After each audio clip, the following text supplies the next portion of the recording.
Hello. सो आज के अपन topic में पढ़ेंगे social and political life, class 8 chapter 1 our constitution. So अपन ने इसमें पहले के टॉपिक पर अपन ने डिस्कस करा था कि कॉन्स्टिट्यूशन कैसे लोगों की हेल्प करता है और वो कैसे लोगों के जो राइट्स होते हैं उसको सेफ गार्ड करता है।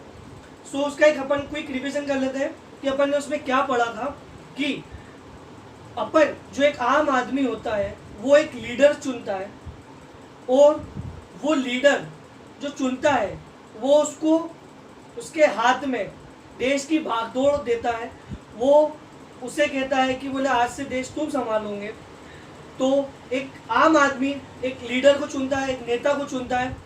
यदि वो नेता अपनी जो पावर है उसका मिसयूज करता है या बुरे ढंग से इस्तेमाल करता है तो फंडामेंटल राइट्स जो अपने को संविधान ने हर एक सिटीजन को दिए हैं उसकी मदद से वो उस व्यक्ति को हटा सकता है और उसे यहाँ से निकाल सकता है। और ऐसे ही जो मेजॉरिटी कम्युनिटी होती है वो अधिकतर जो माइनॉरिटीज़ होती है, जो वीक होती है कम्युनिटी, जो कम होती है तादाद में, उन्हें दबाती हुई आई है या उनसे दब जाते हैं क्योंकि वो चाहते तो नहीं है उसे दबाना, लेकिन हाँ फिर भी कुछ ना कुछ ऐसे डिसीजन हो जाते हैं जिसके अंदर उनके जो राइट्स है उसे एक्सक्लूड किया जाता है। सो उसके लिए भी जो अपना जो संविधान है उन लोगों को उससे सेफ गार्ड करता है, उससे उसकी मदद करता है, उसके लिए भी उन्हें उसके लिए राइट्स दे रखे हैं। सो अपन आज बात करेंगे द इंडियन कॉन्स्टिट्यूशन कि इंडियन कॉन्स्टिट्यूशन बना कैसे। सो अपन इसमें पहले पॉइंट पर बात करते हैं the long experience of the brutal colonial British rule continued Indians that free Indians should be a democracy in which anyone should be treated equally and be allowed to participate in a government so इसके अंदर क्या कह रहा है कि एक बहुत ही लंबे समय के अंतराल में जब ब्रिटिश कॉलोनियल्स का जो ब्रिटिश का शासन था वो बहुत ही ब्रूटल था, मतलब बहुत ही दर्दपूर्ण, बहुत ही क्रूरतापूर्ण था। वो जब चाहे किसी को भी मार देते थे और किसी को भी बंदी बना देते थे, उनसे कोई कुछ नहीं कह सकता था। वो बहुत ही क्रूअल और बहुत ही बेकार दौर था उस समय। तो उस समय जितने भी इंडियंस थे उनके दिमाग में एक बात तो ये आ गई थी कि वो कन्विंस हो गए थे कि अब आने वाला जो भी भारत होगा वो आज़ाद होगा, वहाँ पे हर एक नागरिक आज़ाद होगा, वो खुद के डिसीजन खुद ले सकता है, खुद अपने मन मर्जी से काम कर सकता है, खुद अपने देखभाल कर सकता है।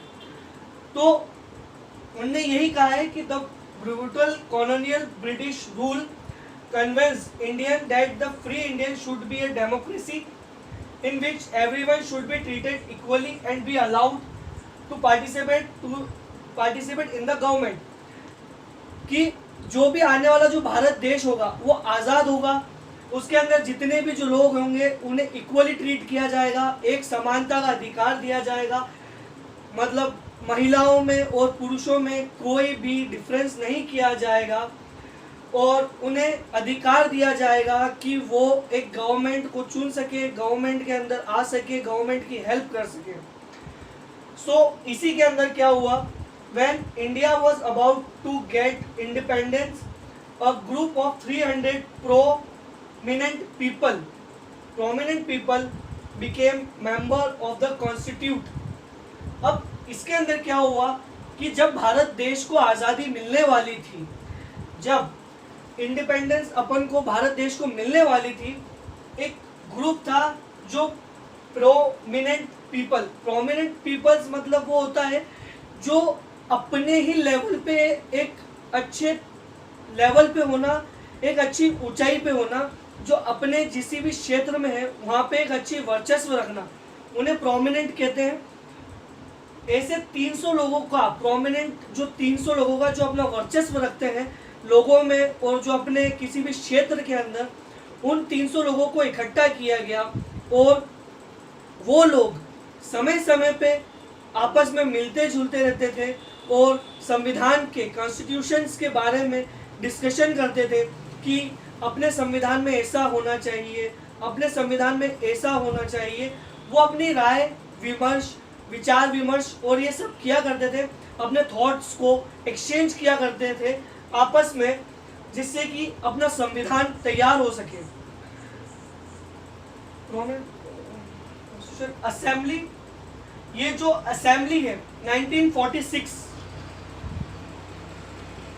1946 के अंदर ये असेंबली का गठन हुआ। ये असेंबली बनी 300 प्रोमिनेंट पीपल्स की, and they meet periodically for the next 3 years। वो 3 साल तक मतलब समय समय पे मिलते जुलते रहे एक दूसरे से, ताकि वो विचार विमर्श कर सके, ताकि वो सोच सके कि संविधान में कैसे क्या उसको बनाना है और उसके अंदर क्या क्या पॉइंट्स रखने हैं। To write the Indian constitution, doctor Rajendra Prasad was the president of the constitution. जो डॉक्टर राजेंद्र प्रसाद थे वो उस समय इस असेंबली के प्रेसिडेंट हुआ करते थे। और assembly while doctor B.R. Ambedkar is called father of the Indian constitution. और जो डॉक्टर राजेंद्र प्रसाद जो हैं वो उस असेंबली के प्रेसिडेंट हुआ करते थे, और जो डॉक्टर भीमराव अम्बेडकर हैं उन्हें फादर ऑफ द कॉन्स्टिट्यूशन कहा जाता है। उन्होंने ही कॉन्स्टिट्यूशन का पूरा निर्माण करा, उन्होंने ही संविधान बनाया, उन्होंने ही जो आज की तारीख के अंदर जितने भी एक आम आदमी के पास में जो अधिकार है, जो हक है, वो उन्होंने उस संविधान में लिखे और एक संविधान को देश को दिया। जो संविधान है देश को उन्होंने ही दिया, डॉक्टर भीमराव अम्बेडकर ने। और डॉक्टर राजेंद्र प्रसाद जो थे उस समय उस असेंबली के प्रेसिडेंट हुआ करते थे, जो 300 जनों की पीपल्स की प्रोमिनेंट जो पीपल थे, जो अपने क्षेत्र में वर्चस्व रखते थे, उनके प्रेसिडेंट थे। और डॉक्टर भीमराव अम्बेडकर ने अपने इंडियन कॉन्स्टिट्यूशन को बनाया। आज अपन ने जाना कि इंडियन कॉन्स्टिट्यूशन बना कैसे और उसके जो निर्माण में, जो उसके बनने में कितना समय लगा। अपने कॉन्स्टिट्यूशन को बनने में 3 साल का समय लगा है, जिसके अंदर लोगों ने जो 300 जो लोग थे, जो कम्युनिटी के अंदर थे, उनने लगातार समय समय पे मीटिंग करी एक दूसरे से और अपने संविधान को लिखा।